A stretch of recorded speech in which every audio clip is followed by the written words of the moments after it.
Shalom Bapak Ibu, terima kasih kalau hari ini saya ada di tengah Bapak Ibu sekalian. Kita percaya bahwa kasih setia Tuhan itu begitu hebat dalam hidup kita.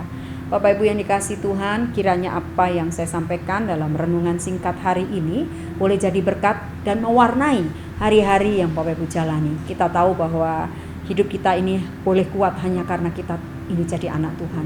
Kita ini melekat erat kepadanya, maka kekuatan itu selalu ada pada kita. Mari kita berdoa. Terima kasih Tuhan untuk jam ini. Kiranya Tuhan tolong kami sekalian untuk kami boleh dapat kebenaran. Firman-Mu sungguh kiranya menjadikan kekuatan buat setiap kami. Tolong hamba sekali lagi, dan biarlah setiap kebenaran firman yang keluar dari mulut hamba boleh jadi berkat buat setiap kami sekalian. Dalam nama Tuhan Yesus kami berdoa. Amin. Bapak Ibu saudara yang dikasihi Tuhan, dalam 1 Korintus 9 ayatnya yang ke-20 dan 21 berkata demikian. Demikianlah bagi orang Yahudi, aku menjadi seperti orang Yahudi, supaya aku memenangkan orang-orang Yahudi.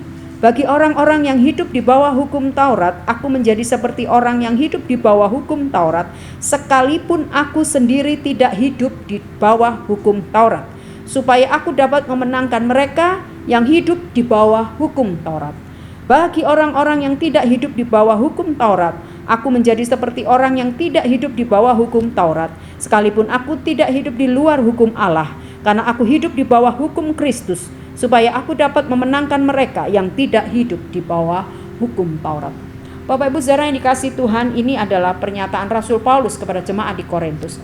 Gambaran ini mau coba diberikan kepada jemaat di Korintus bahwa di tengah rupa-rupa macam-macam pengajaran yang seliweran hari itu yang mereka terima, di tengah-tengah orang-orang Yahudi, di tengah-tengah orang yang mempercayai hidup mereka ada di bawah hukum Taurat dan lain sebagainya. Rasul Paulus tidak hadir kemudian meniadakan itu semua, tapi Rasul Paulus berusaha menjadi orang-orang yang bisa masuk di dalamnya. Di tengah-tengah orang Yahudi dia juga menjadi orang yang seperti orang Yahudi, tapi bukan berarti Rasul Paulus bunglon begitu ya, yang kalau ada jadi orang Yahudi, ada orang Yahudi dia jadi orang Yahudi, terus kemudian orang yang hidup di bawah hukum Taurat dia juga ikut seperti itu.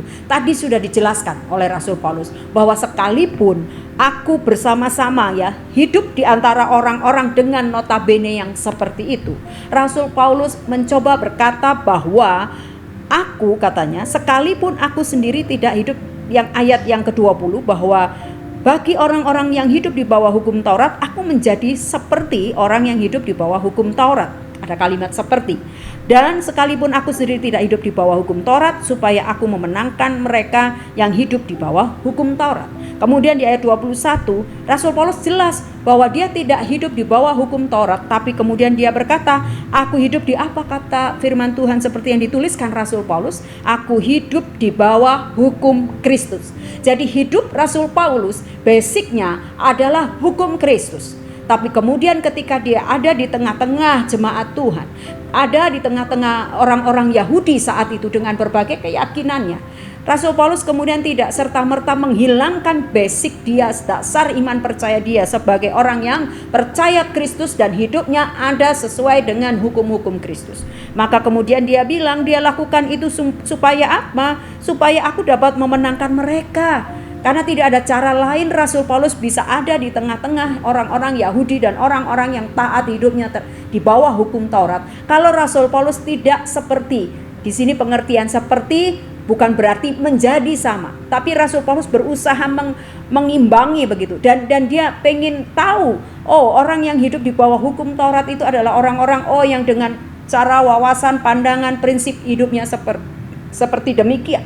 Maka kemudian bagaimana aku cara memberitahu, bagaimana cara aku memberikan pengajaran Kristus kepada setiap mereka, adalah ketika Rasul Paulus bisa ada bersama dengan mereka setiap waktu, dan kemudian Rasul Paulus berusaha membagi hidupnya yang didasarkan pada hukum Kristus itu untuk bisa disampaikan kepada mereka yang belum mengenal hukum-hukum Kristus dalam hidup mereka. Bapak Ibu saudara yang dikasihi Tuhan, menarik apa yang Rasul Paulus ini lakukan.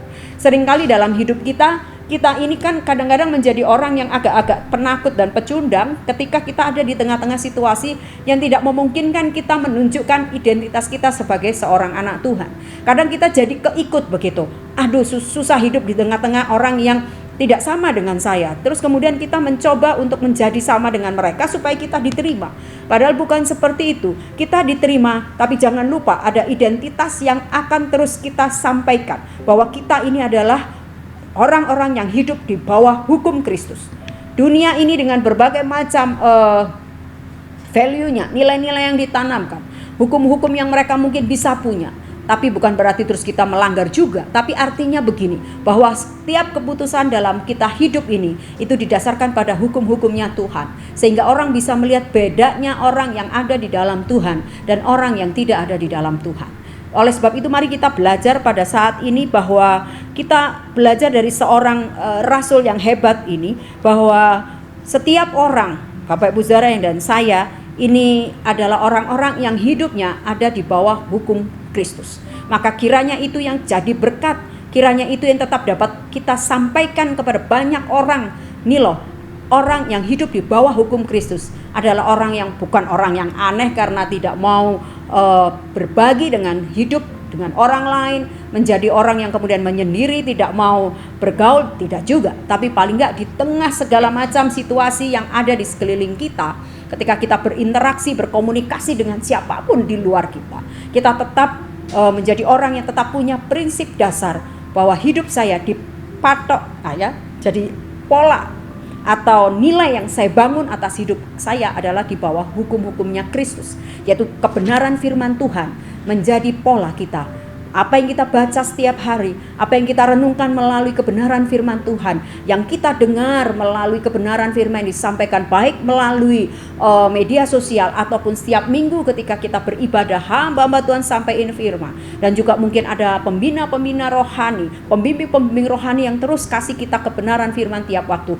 Itulah yang jadi landasan utama kita dalam menjalani hari-hari kita bersama dengan orang-orang di sekeliling kita yang tentunya sangat plural. Banyak ya, dengan berbagai macam kebiasaan, dengan berbagai macam keyakinan dan lain sebagainya. Bapak Ibu, kiranya kebenaran firman Tuhan ini boleh jadi berkat buat setiap kita. Mari kita juga hidup tetap menjadi diri sendiri dengan kita melandaskan dasar yang paling kuat kita pada hukum Kristus, untuk kita boleh tetap jadi terang atau kita jadi sesuatu yang berimpact ya, punya impact buat orang di sekelilingnya kita.